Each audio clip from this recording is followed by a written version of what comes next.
आरती industries का market cap 14,000 crore का है और कंपनी स्पेशलिटी केमिकल्स में काम करती है और एग्रो केमिकल्स और फर्टिलाइजर्स का भी इनका बिजनेस है। तो ये बिजनेस लगातार ग्रो होने वाला है, यहाँ से हमें पता चलता है।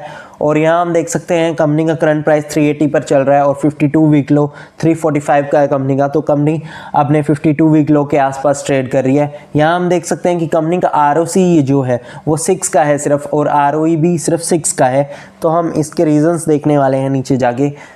तो चलिए यहाँ पर हम क्वार्टरली रिजल्ट्स देख लेते हैं। क्वार्टरली रिजल्ट्स में हमें सबसे अच्छी चीज़ दिखती है सेल्स जो है कंपनी की वो हाईएस्ट एवर बुक की थी सितंबर क्वार्टर में कंपनी ने 2100 की सेल्स, इससे पहले कभी भी शो नहीं की है कंपनी ने। तो यहाँ पर हमें ग्रोथ दिखती है कंपनी में।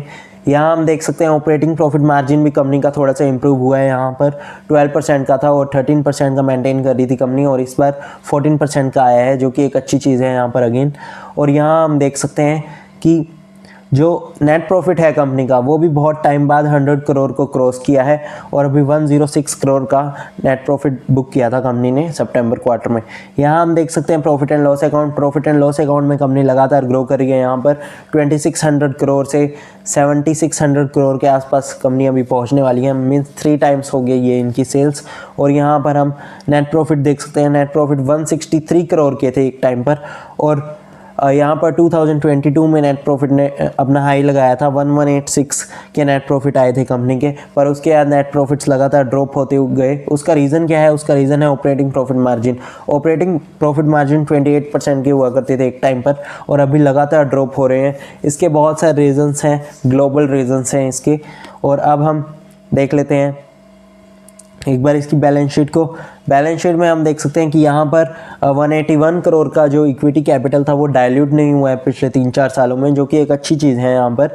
और रिजर्व्स 826 करोड़ से 5500 करोड़ पर चले गए हैं, जो कि 7 टाइम्स हो गए हैं। यहाँ से अमेजिंग ग्रोथ है इनके रिजर्व्स में। और यहाँ हम देख सकते हैं फिक्स्ड एसेट्स कंपनी के 826 करोड़ से 6600 करोड़ के हो गए हैं, जो कि एक बहुत ही अमेजिंग चीज़ है। ये तो 8 टाइम्स हो गए हैं इनके फिक्स्ड एसेट्स। और अभी भी capital work in progress 1600 crore का है कंपनी का। नेक्स्ट ईयर में भी नेक्स्ट टू नेक्स्ट ईयर ये अमाउंट जो है वो फिक्स्ड एसेट्स में चली जाएगी और इनकी जो न्यू मैन्युफैक्चरिंग यूनिट्स है वो ओपन हो जाएंगी, यहाँ पर हमें पता चलता है। और यहाँ हम देख सकते हैं कि कंपनी के पास 170 करोड़ का कैश है, जो कि ठीक ठाक कैश है कंपनी के पास। और अब हम इसका शेयर होल्डिंग पैटर्न देख लेते हैं। शेयर होल्डिंग पैटर्न में 33% होल्डिंग पब्लिक के पास है और बाकी 67% होल्डिंग स्ट्रॉन्ग हैंड्स के पास है। यहाँ पर हम देख सकते हैं कि कंपनी की जो मैनेजमेंट है उन्होंने 2000 करोड़ का जो इनका टारगेट दिया है एबिटा का, मतलब operating profit margin, operating profits जो हैं कंपनी के वो 2000 करोड़ के आसपास चल जाएंगे और अभी 1000 करोड़ के हैं सिर्फ। तो यहाँ से हमें 2x होते हुए दिखाई देते हैं इसके ऑपरेटिंग प्रॉफिट।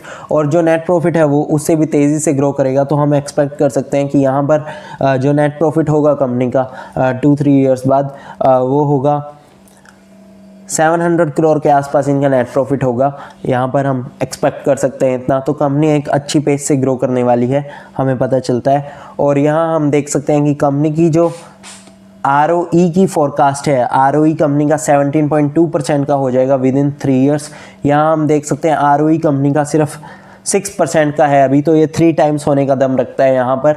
और यहाँ पर हम देख सकते हैं जो ROCE है कंपनी का वो 15% के आसपास हो जाएगा और अभी कितने का ROCE है? सिर्फ 6.32 का है। तो यहाँ से भी हमें 2.5 टाइम्स का गेन लगता है और यहाँ पर हमें कंपनी एक बहुत ही अच्छा गेन दे सकती है। यहाँ पर कंपनी का जो नेट प्रॉफिट है वो 3 टाइम्स हो सकता है यहाँ से विद इन 2 ईयर्स, जो कि एक बहुत ही अच्छी अपॉर्चुनिटी दिख रही है हमें यहाँ पर। अब हम एक बार इसका टेक्निकल एनालिसिस कर सकते हैं। टेक्निकल एनालिसिस में हम देख सकते हैं कि कंपनी हमेशा अपने 200 डे मूविंग एवरेज को रिस्पेक्ट करते हुए आई है। ये मैंने 200 डे मूविंग एवरेज लाइन लगाई हुई है और यहाँ पर हमेशा ये इसके ऊपर चलती रही। यहाँ पर हमेशा इसने सपोर्ट लिया था 200 डे मूविंग एवरेज में। यहाँ पर इसने एक कट किया नीचे पर वापस ये ऊपर चली गई और ये हमेशा उसके ऊपर चलती हुई आई थी। पर अभी जो है कंपनी उसके नीचे चल रही है, यहाँ पर नीचे ट्रेड करना शुरू कर दी और यहाँ पर वापस इसने कट किया। यहाँ पर हम देख सकते हैं कि जब इसने कट किया तो कितने % का गेन दिया? 51% का गेन दिया था कंपनी ने जब इसने लास्ट टाइम अपने 200 डे मूविंग एवरेज को कट किया था, जो कि एक बहुत ही अच्छा गेन है यहाँ पर। और यहाँ पर ये हमेशा लगातार कोशिश करते आई थी 200 डे मूविंग एवरेज को कट करने की। यहाँ पर हम देख सकते हैं कि यहाँ पर भी कंपनी ने 200 डे मूविंग एवरेज को कट करने की कोशिश की, पर ये कर नहीं पाई। यहाँ पर अभी 200 डे मूविंग एवरेज 415 पर चल रहा है और कंपनी का शेयर प्राइस 380 पर चल रहा है, मतलब यहाँ से हार्डली 10% दूर है 200 डे मूविंग एवरेज।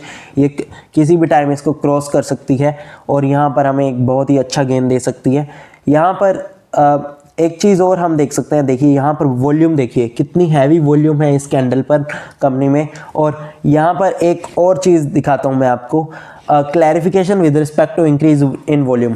मतलब कंपनी जो है, company informs BSE that recent volume rise is market driven. Company ने भी एक्नॉलेज किया, कंपनी की मैनेजमेंट ने, कि यहाँ पर एक हैवी वॉल्यूम आई थी जो कि हमें बाइंग वॉल्यूम लग रही है। यहाँ पर स्मार्ट बाइंग चल रही है यहाँ पर, क्योंकि जो लो प्राइसेस है उस पर हमेशा स्मार्ट बाइंग होती है और जो हाई प्राइसेस है उस पर हमेशा सेलिंग होती है। यहाँ भी हम देख सकते हैं कि कैसे एक ह्यूज वॉल्यूम आई थी।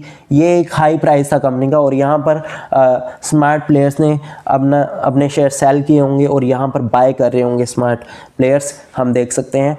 और एक बार हम इसका टारगेट देख लेते हैं। हम इसके बेसिस पर यहाँ पर हम एक और चीज़ देख सकते हैं कि यहाँ पर कंपनी एक W पैटर्न फॉर्म कर रही है और जैसे ये W पैटर्न खत्म होता है, इसका टारगेट है जो हमारा वो है 766 का कंपनी का टारगेट है। और ये टारगेट कंपनी अचीव कर सकती है जैसे ये अपने W पैटर्न को कंप्लीट करेंगे। हम इसको राउंडिंग बॉटम भी बोल सकते हैं, सीधा राउंडिंग बॉटम है ये, और इससे कंपनी अपने टारगेट को अचीव कर सकती है। यहाँ पर हमें हर चीज़ इस कंपनी में बुलिश दिख रही है। टेक्निकली हमें ये कंपनी बहुत ज़्यादा बुलिश दिख रही है और फंडामेंटल्स भी लगातार इंप्रूव होने वाले हैं कंपनी के। तो यहाँ पर ये कोई बाय एंड सेल रिकमेंडेशन नहीं है। एक बार हम देख लेते हैं ये टारगेट कितना दूर है। ये टारगेट यहाँ से 100% दूर है और यहाँ से हमें ये कंपनी 100% का गेन दे सकती है। और मुझे नहीं लगता ये इस गेन को देने में 1 ईयर से ज़्यादा लगाएगी। मुझे नहीं लगता वहाँ तक पहुँचने में 1 ईयर से ज़्यादा लगेगा। और thank you for watching the video. ये कोई बाय एंड सेल रिकमेंडेशन नहीं था। Kindly like, share and subscribe the channel. Thank you.